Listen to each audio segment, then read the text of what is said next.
Vous êtes-vous déjà demandé si notre civilisation était périssable? Si elle avait une date de péremption? Si un jour, tout ce qui vous était cher, familier et quotidien pouvait disparaître jusqu'à ne plus laisser aucune trace? Prenez la photographie par exemple. Apparue il y a quasiment 200 ans, peut-être que suite à un cataclysme, un effondrement, à un changement de mentalité, elle disparaîtra un jour. Et dans 500 ans, il ne restera en tout et pour tout que 2 ou 3 photos. Vous pensez que ça ne peut pas vous arriver? C'est aussi sûrement ce que pensaient les Mésoaméricains anciens dans les années 1480. Leurs villes étaient populeuses, leurs États puissants, le commerce florissant, des bâtiments prestigieux s'élevaient jusqu'aux cieux, les marchés regorgeaient de produits de toutes sortes. L'art mésoaméricain avait une caractéristique unique, l'on produisait des mosaïques en plumes. De petits bouts de plumes étaient assemblés de manière à composer des scènes. Les reflets chatoyants qui bougeaient selon d'où on regardait l'œuvre pouvaient donner l'impression que les personnages s'animaient. L'on connaît les détails de cet art grâce au frère franciscain Bernardino de Sahagún. Envoyé comme missionnaire au Mexique peu après la conquête, en 1529, Sahagún passe les 50 années suivantes à documenter la culture et la vision du monde des populations préhispaniques. L'ensemble de ces observations a été recompilé dans son « Histoire générale des choses de la Nouvelle-Espagne », dont le manuscrit le mieux conservé est le Codex de Florence, que l'on voit ici. Cet ouvrage de 2500 pages, mêlant texte en nahuatl, texte en espagnol et illustrations, est l'une de nos principales sources sur le Mexique préhispanique. Dans son 4e volume, Sahagún décrit comment les objets en plumes étaient confectionnés. Pour les objets en 3 dimensions, tels les bracelets, les coiffes ou les éventails, l'on maintenait les plumes en place à l'aide de cordes d'agave. Mais les plus belles œuvres étaient les mosaïques en plumes. On les retrouvait sur des boucliers ou sur des manteaux. On fixait en général les plumes sur du papier amaté, c'est-à-dire une sorte de papier en fibre végétale. Les plumes pouvaient être superposées en plusieurs couches. Les plumes pouvaient provenir de nombreuses espèces d'oiseaux. Des aras rouges, des aras militaires, du guitguitsay, du toucan émeraude, du momo à sourcils bleus, du cacique de Moctezuma, du guiraca bleu, ou enfin du quetzal resplendissant, dont les plumes étaient réservées à l'empereur.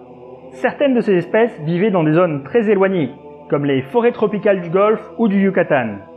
Ou encore, elles étaient très localisées, et donc rares. Se les procurer et les faire venir était donc coûteux. Et puis, les Espagnols arrivèrent, et tout cela disparut. Il n'en resta plus aucune trace. Plus du tout? Non, pas tout à fait. Voici la messe de Saint-Grégoire. Il s'agit d'une mosaïque de plumes sur bois de taille réduite, 68 cm sur 56, composée en 1539. C'est l'une des toutes dernières œuvres en plumes réalisées selon les techniques de plumasserie aztèque. L'iconographie, elle, est par contre typiquement chrétienne. Cette œuvre témoigne donc du métissage précoce des cultures. La messe de Saint-Grégoire est un thème classique de l'iconographie religieuse chrétienne. Elle représente le pape Grégoire le Grand, pape de 590 à 604, et figure, avec Saint-Pierre, du bon pape par excellence. Alors qu'il donne la messe en l'église Sainte-Croix de Jérusalem, à Rome, une des personnes de l'assistance doute de la présence réelle du Christ dans l'Eucharistie. Grégoire se met donc à prier face à l'autel. Le Christ serait alors apparu sur l'autel et, entouré des instruments de la Passion, aurait versé le sang de sa plaie au côté dans le calice. Les premières versions de l'histoire datent du 8e siècle et racontent qu'une femme se serait mise à rire pendant la communion en disant qu'elle ne pouvait croire que le pain était le Christ, car elle l'avait elle-même préparé. Grégoire aurait prié, et l'hostie se serait alors transformée en doigt sanglant. La version actuelle date du XIVe siècle, moment où l'histoire connaît un très fort regain d'intérêt et le thème devient récurrent. Il reste très peu d'exemples d'art plumassier. Le principal exemple est cette coiffe attribuée à Moctezuma, le dernier empereur de Mexico. On peut l'admirer au musée d'ethnologie de Vienne. Elle est composée de plus de 400 plumes de queue de quetzal, ainsi que de plumes provenant d'autres oiseaux. Son existence est attestée depuis au moins 1575, bien que sa provenance exacte soit inconnue. Cet exemple somptueux d'assemblage de plumes reste rare, à part quelques exemples d'éventails, et les exemples de mosaïques de plumes le sont encore plus.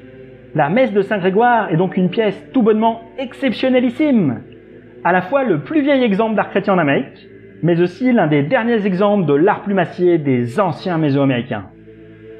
La messe de Saint-Grégoire, admirée à Auch, au musée des Amériques, anciennement musée des Jacobins.